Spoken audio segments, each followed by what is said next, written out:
Why do some of us get breast cancer while others don't?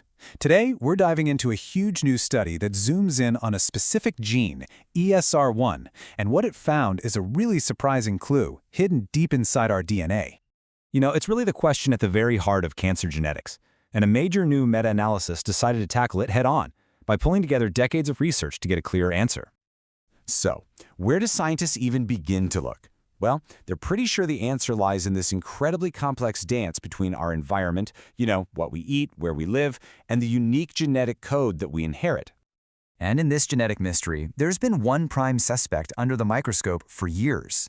It's called the Estrogen Receptor 1 gene, or just ESR1 for short. It plays a massive role in how our bodies process estrogen, which is a super important hormone when it comes to cell growth. So, what's the deal with this one gene? Why all the focus on ESR1? Let's zoom in and take a closer look at what it actually does. Okay, so think of the ESR1 gene as a set of instructions for building these little docking stations in our cells. They're called estrogen receptors. And as you can see, when the hormone estrogen comes along and docks with one, it's like a key sliding into a lock. It kicks off this whole chain reaction that tells our cells when it's time to grow and divide. So the real focus of this investigation is on two tiny but super common variations in the ESR1 gene's code. We call them polymorphisms, which is just a fancy way of saying different genetic spellings that pop up all the time in the human population. And here's where it gets kind of weird. These two variants, called PVU and XbaI, aren't even in the main part of the gene. They're located in a section called an intron, a region that scientists, believe it or not, used to call junk DNA. Turns out it's not junk at all. These areas can act like dimmer switches, turning the gene's activity up or down. So the big question was, could these tiny differences actually matter? But, and this is a big but, here's the problem that had the scientific community totally stopped. For years, individual studies looking at these variants were just all over the map. Some found what looked like a strong link to breast cancer risk, while others found absolutely nothing. It was a really frustrating scientific puzzle. So to finally solve this puzzle and get a clear answer, researchers knew they had to do something different. They had to stop looking at individual pieces of the puzzle and find a way to see the whole picture all at once. And the tool they used for the job is called a meta-analysis. Honestly, the best way to think about it is like a giant super poll. Instead of relying on one small survey, you combine the results from dozens of them to get one super clear and much more reliable national picture. Same idea here, just with scientific studies. And they didn't just throw everything into the pot. Their process was incredibly strict. This chart here shows how they followed a set of rules called PRISMA, which is basically a quality control checklist for research.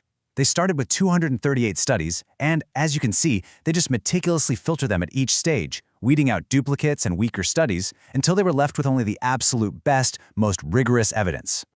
And in the end, after all that filtering, they landed on 38 high-quality, rock-solid studies that made the final cut.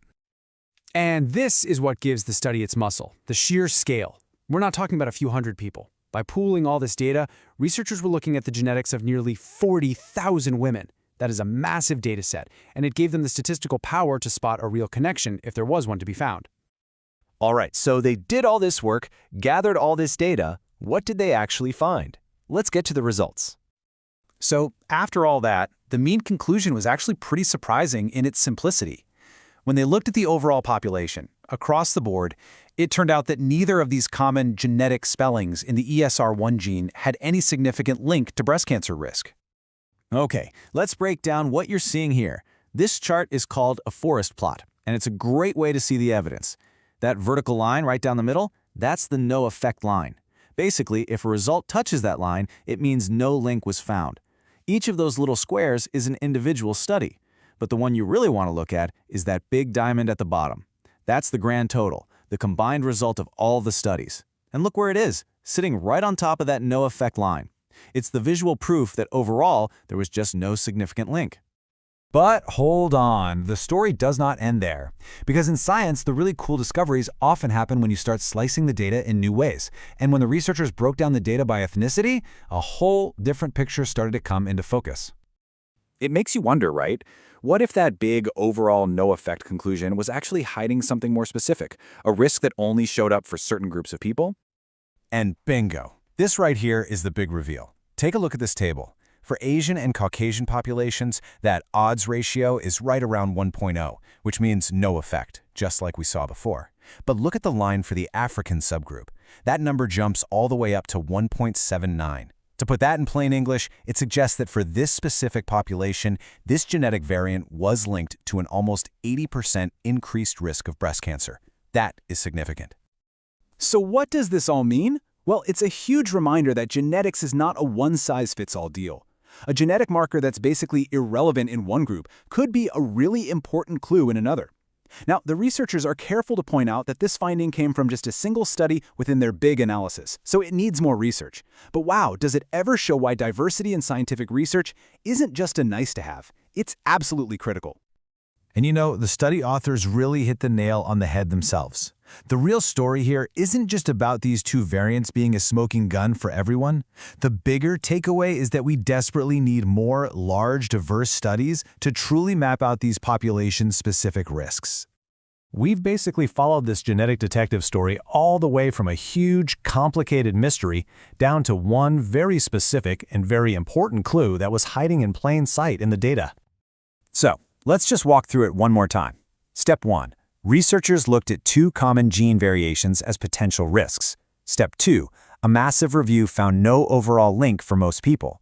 But then, Step 3, the big twist, they found a significant risk for one of those variants, but specifically in African populations. And that brings us to the final, crucial takeaway in Step 4. This discovery completely reshapes the direction for future research, highlighting just how important genetic diversity really is. This whole study really shows that sometimes in science, the most important answer isn't a simple yes or no. Sometimes the answer is actually a map that points us away from a dead end and toward the deeper, more meaningful questions we need to be asking next to solve this puzzle, not just for some of us, but for everyone.